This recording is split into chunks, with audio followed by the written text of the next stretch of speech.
Dalawang araw matapos maaksidente ang isang cement mixer sa Araneta Avenue sa Quezon City kung saan isa ang patay at siya masugatan.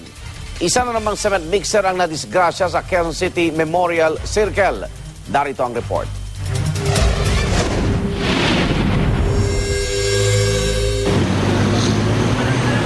Bandang alas 8 kagabi, bumagal ang daloy ng trapiko sa bahagi ng Quezon Memorial Circle.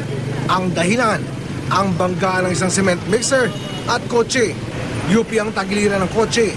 Sa kabutihang palad, walang nasaktan sa aksidente. Kwento ng driver ng kotse na tumangging humarap sa kamera. Binangga ng cement mixer ang likuran na kanilang sasakyan. Dumina-diretso pa raw ito kaya napaharang sa daan ang kotse. Depensa naman ng driver ng cement mixer, mabilis daw ang takbo ng kotse nang ikatsa nito. Pakanan na po ako. Nakita ko po siya sa may likod, mabilis po ang takbo. Paghinto ko po, bigla po siya pumalo sa may harap ko. Iniimbestigahan na ng pulisya ang insidente. Payo naman ng MMDA sa mga motorista.